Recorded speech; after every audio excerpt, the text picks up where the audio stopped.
Hey yo, what's good guys? CJ here, and as y'all know, I'm coming back to Wuthering Waves. Our first live stream start tonight, and with that, I wanted to check out this video by Ryuku Sensei where he talks about what Japan thinks about Wuthering Waves 2.0 rinascita update. Now, a lot of people have sent me this video when I was telling them I was considering coming back to Wuthering Waves, and I feel that this is a great video to see overall what people think about the 2.0 update, and I do think Ryuku Sensei is a very reliable source for this type of opinion, so let's hop right in. Japan's relationship with Wuthering Waves has been rocky since the start. With the unnatural sounding localization and the absolute fiasco with Jian's weapon banner, many people have been worried that Wuthering Waves was all but dead in Japan, but this new 2.0 rinascita update put all those fears to rest.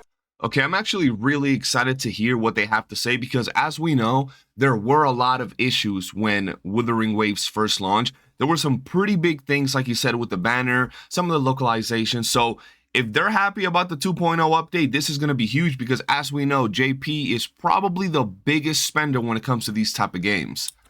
Many big names have been checking out this update, including two of the biggest Genshin players on YouTube, artists from Fate Grand Order, and one of the largest Twitch streamers in Japan, Kasen. So, what did they have to say? I watched through dozens of hours of live streams, checked out thousands of comments, and looked at hundreds of tweets. Just before making this video, in fact, Nagi, a huge Genshin CC in Japan, put out a tweet asking for their community to let them know what they liked and didn't like about Wuthering Waves. I went through absolutely every single one of these comments and tabulated how many times I saw certain things being mentioned about what they liked and what they didn't like. And damn, homie really did his research for this video. See, this is what I like about Ryuku Sensei. He puts a lot of work into his videos when it comes to research, especially if it has to do with JP and its community. These results tend to reflect what I've been seeing in other places as well. Okay, the first thing that they liked wasn't really to do with the game itself, but rather the developers. No matter where I looked, even when people were being overall negative about Wuthering Waves, everyone agreed that Kuro Games clearly cares about this game, and one of the biggest pieces of evidence for that was with the speed of patches and updates that they bring out. They 100%. Really like that Kuro seems to be taking in feedback from their player base and implementing the changes that players are asking for. Every time I pointed out something saying I think it would be good to improve this or that, they've gone and done just that. And this update is absolutely massive with so many improvements, I can't fit them all in this video. In short, devs listened and Japan loves it. What they didn't love though is that the majority of the 1.x characters seem to have been completely forgotten about in favor of new upcoming characters. Facts. Where is my boy Calcharo, bro? We've never even got shown Calcharo. And he's probably the coolest character to this day, the coolest male looking character in the game. They gotta give my boy Calcharo some love, shit. Just like how many people like to solo clear holograms with Danjin, or with the sheer popularity of Sephiroth as a Where's Calcharo? There we go, they're talking about it. Character, Japan wanted at least some attention given to these characters before moving on. The next thing they loved is just how forgiving the gacha system is. Particularly that there is no 50-50 on the weapon banner, and also how you can buy duplicates in the shop. Considering this is one of the biggest gachas, and not only biggest in popularity, but also in terms of like its size, what it has to offer, the world and all that stuff, it's also one of the only gachas where you don't really get FOMO. Sure, you're not going to be able to get every single character, but the fact you can get the characters you want without a problem, you can get their weapon without having to stress about maybe getting a random doo-doo weapon from the banner, it's insane. I play a lot of gacha games. And some people might say that it's bad that you're able to feel so comfortable playing this game, but it also makes people want to spend because they know their money has value. They know they're not going to get shafted and they're not going to get a random weapon, or even if they get a bad character, they're eventually going to get it once again, and the game gives so much currency. So I personally like how rewarding the game is and how easy it is to get the characters you actually want. I already can buy 2 dupes in the shop, which I think is amazing. To buy copies directly like that. It's quite generous of them because Japan is pulling known 4 for spending the basically means most on pulling games 6. per capita in the world, so This is something what I like was this saying. really stands out as an absolute godsend for those who want to whale but don't want to whale too much. In fact, I actually saw one person that said that the gacha is too forgiving and that they wanted Kuro to let them whale more. I mean, if you've got money burning a hole in your pocket, you can just whale on my account if you want. Bro, facts. If you're trying to just throw money at the screen, I can just let you whale on my account. I'm trying to get back in the game. I was out of the loop for a while. So if you're just trying to throw money away, by all means, come hang out on the stream. I'm here. You can check out the link to my PayPal below. But for us normal folk, people that got like other things going on, yeah, I think it's very generous. It's very, very good. And it actually makes people want to spend a little bit of money. If you're free to play and you got a little bit of money, you've been enjoying Wuthering Waves, this game absolutely deserves it. The developers are really good. So, hey, buy yourself at least a monthly pass now. Come on. I won't say no. Next up for what Japan loves is the combat. Fast, fluid, and stylish combat is what Kuro Games is known for, and Wuthering Waves doesn't disappoint. While it might not get as technical as their other IP, Punishing Grey Raven, it offers just enough complexity for people to get invested in without feeling overwhelmed. Not only that, the variety of different attack animations of not only the characters we control, but also the bosses and overworld mobs. I gotta agree with that. The complexity of the game is very good. It's not extremely complex, but once you start learning the mechanics, it's still very, very good. It has you learn certain patterns and movesets. And overall, I love the combat in Wuthering Waves. I've played a lot of these other type of games, and Wuwa hits just the right spot of extremely fun and casual while also giving you that hardcore edge and not leaning too much towards either one of these sides. Are also another thing that Japan really, really enjoys. He still isn't a challenge yet. Probably not until level 70. Okay, his arms come out. The arms come out and the fatal error attacks are awesome. Huh? New attacks. Oh! One shot it? Huh? No What way. they don't enjoy though is the grind to build characters. They didn't go too much into detail about what they meant by this, but from the other comments I've seen, I think they're talking about how they feel that there's not enough wave plates, the wave plate overflow cap is too low, waiting 2 minutes for bosses to respawn is a pain, and how only being able to get the rewards 3 times per week is too low. What isn't too low though is level of quality in the graphics and environment. Almost every comment I saw spoke about how they love the way the game this looked. thing looks also, amazing. I didn't see anyone make any distinctions to say that they only meant rinascita either, so I can only assume that they meant every location that we have explored so far. Huanglong, Mount Firmament, Black Shores, and now rinascita too.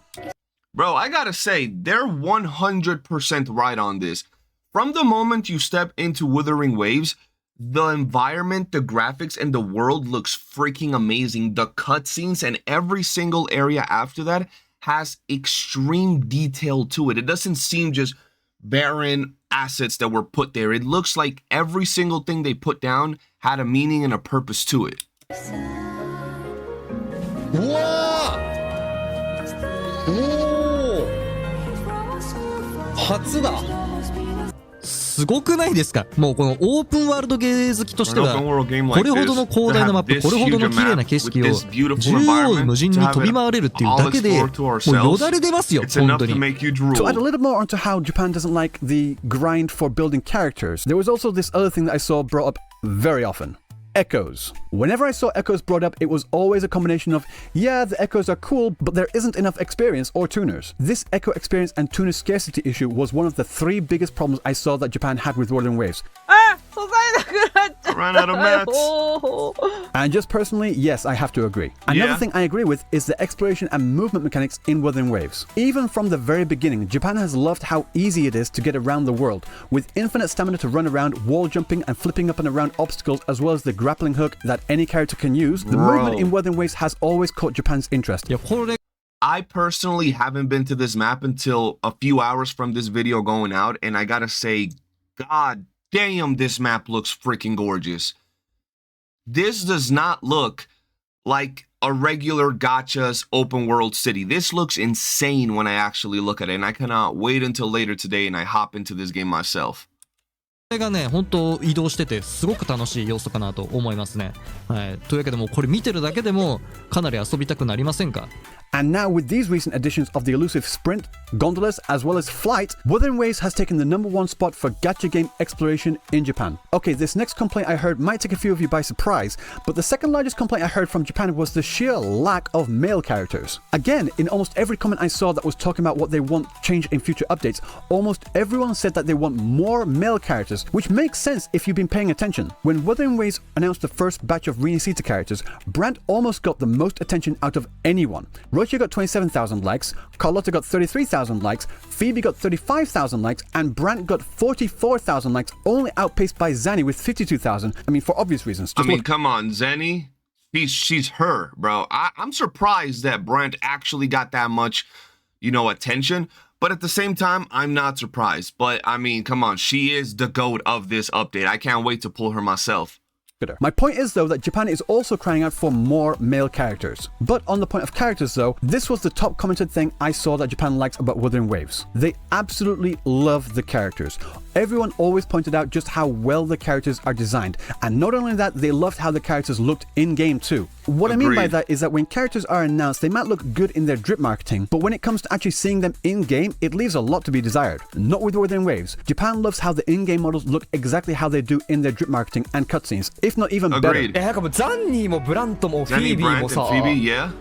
2D のイラス Their トも良 2D かったん designs だけ were ど good enough 3D モ as デルに they, なってなお but い their い 3D models す are ごいね even better. The variety Isn't in it the idle amazing? I animations, agree. poses, and attention given to even the most minor of details has really impressed Japanese players. The biggest problem that I saw most often brought up by Japanese players was, of course, the story. Acts 1 through 3 to be specific. Yeah, no Okay. one likes these 3 acts, whether Yeah. in EN or in JP. Even when I saw comments saying how good they think the story was, there was always the caveat saying, except the beginning. And I think we all know why. But it's even worse for Japan. As I've explained many times before, the amount of jargon that is brought up in the early chapters made it difficult for many to get through in English, but it's almost impossible in Japanese because of the way that the Japanese language is. There were many words that had certain kanji that are never seen together in Japanese, so it was quite literally impossible to know how to even read the word. Okay, this is a slight side tangent that isn't really to do with Wuthering Waves specifically, but there was this tweet which went a little viral on Twitter with almost 5.2 million views. Damn. It was talking about the description of skills from a lot of the Chinese games, and this is the tweet. In the skills section of Chinese games, there are too many descriptions like, when you activate Jugamu, you get 1 stack of Goko, and when you accumulate 5 stacks of Goko, the Surikire buff is activated,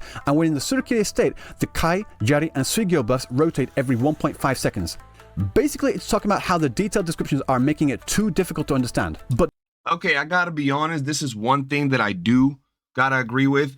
And it's not just for this game, gacha in general. A lot of these characters, they put a lot of thought into their kits. But when it comes to writing them down, you gotta really break down what the hell they're trying to say because they make it a little bit too complex to understand the kits. You gotta kind of just go in there and play for yourself, which, I mean, ideally, that's what we should do. But I 100% agree. Some of these descriptions for these abilities in their kits are a little bit too complex. They gotta be more mainstream and easier to understand. But not only that, they're also talking about the length and convolution of the naming structure. You might have recognized a few of the words in that tweet that's from an old famous Rakugo story about a boy who had a ridiculously long name. The full name is Jugama Jugama Goko no Surikire Kaijari Suigyo Undai Matsu Furai Matsu Kuneru Tokoro ni Sumu Tokoro Yoru Koji Noboru Koji Paipo Paipo na Paipo Shuringan Shuringan no Gurindai no Pompoku Pi no Pompoku na no Chokyume no Chosuke. And no, My respect to this man's because I would have caught diabetes, I would have caught a lazy eye, and I would have bit my tongue trying to say what the hell he just said. I cannot and will not say that 5 times fast. Anyway, the point is, Japan is tired with the length of these descriptions and the naming schemes in general because it just makes it needlessly difficult to understand just how to read it all in the first place. スキル詳細が難解すぎるってところで軽く椿のスキル見てほしいんですけど、どうですかねこれ。一目見て理解できる人はいるんでしょうか。私はもうお手上げです。この手のソシャゲなら当たり前っちゃ当たり前の光景かもしれないんですけど、名調はね特に難解かなと。その難解さに拍車をかけているのはやはり専門用語で、どのキャラもスキル、共鳴スキル、他特性に名前がついているから、その名前を用いてステータス解説すると頭パンクするのよ。毎回新キャラが出てくるたびにここを読んで理解するのだいぶ時間かかるので。 I've also mentioned this before too, that the name of Wuthering Waves in Japan was also misread for the longest time as Narushio, which is based on the Kunyomi reading. The correct reading, however, is Meicho, based on the Onyomi reading, for those that are interested. Jargon in games isn't that much of an issue, the Final Fantasy series can attest to that, but the problem is that there was a lack of consideration for the Japanese players because many of these words, places, and even names of characters, there wasn't even any furigana above the word to let the Japanese know how to read it in the first place. なんて読むのこの子漢字がわかんない。この人なんて読むんだ。シロちゃん。 How do you read these? 漢字読めねえ。 It might sound trivial, but it is a huge problem in Japan. While combat is a massive part of Wuthering Waves, the majority of players here play the game for the world, the characters, and the story. And if they can't even read the names of these things, it takes away a massive part of their enjoyment. And Japan does enjoy the story of Wuthering Waves, except Acts 1 through 3, like I said. And even more so, they especially enjoyed this rinascita update. One streamer was so moved by the climax, she actually broke down crying on stream. 感動はして泣きすぎてスクショできなかった感動しすぎてスクショ逃した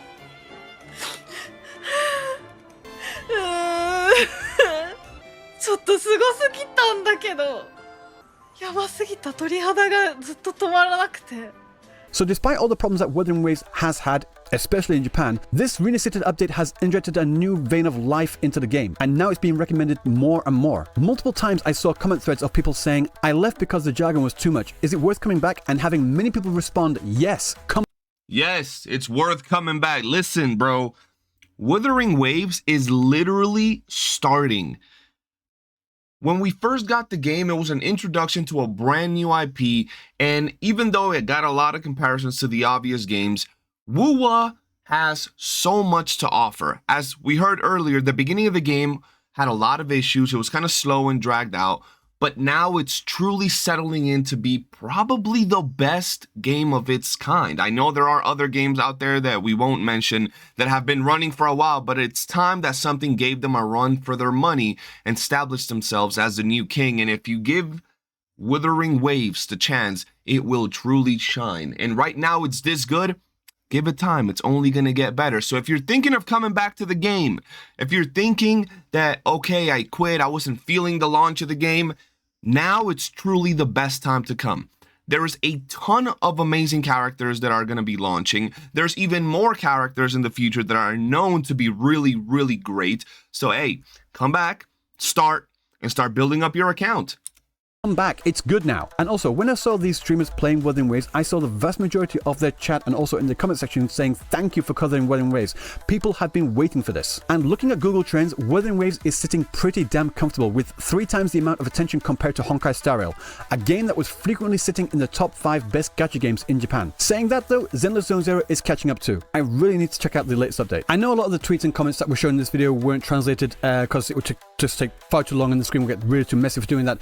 So this is a case of like, just trust me, bro. But I will be doing a stream tomorrow where I go through basically every single comment that I showed here. So you can see for yourselves that the comments do say what I say they're saying, and that you can also make up your mind whether you think I've been cherry picking certain comments or not, and then you can just see for yourself. I try to be as objective in my analysis of the JP opinion as possible, but I can understand when people might think, oh, you're just cherry picking the ones to support your own personal beliefs. Well, I don't think that's the case, but I can understand why. So if you do want to see for yourself, make sure to follow and subscribe, because I'll be doing a live stream for that tomorrow. And then afterwards, I will put the link to the live stream in the description for anyone that wants to check it out later as well. So that is the state of Wuthering Waves in Japan. What do you guys think? Let me know down in the comment section below. And if you like this video, don't forget to like and subscribe, because I have more videos like this coming out in the future. So until next time, I will see you in the next video.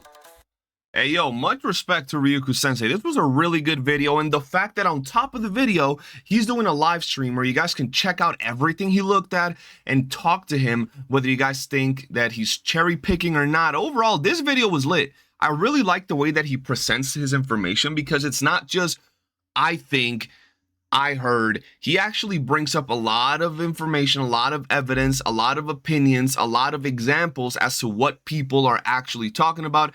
And it doesn't come off as someone trying to bait some drama or start some issues, but rather someone just wholesomely and genuinely just sharing what the community is thinking and sharing some opinions and light into the issue of Wuthering Waves 2.0 and all that good stuff. And me personally, as someone that has been getting a lot of messages, a lot of people talking to him, a lot of his community telling him, yo, we want you to come back. This type of video really motivates me. It lets me know that despite me being gone for a while, it is time that we return to Wuthering Waves. So yeah, that's going to be it for this video. I hope you guys enjoyed it. Once again, go follow, subscribe, check out the streams of Ryuku-sensei. Appreciate you for this video, man, and I'll see you guys on the next one. Peace.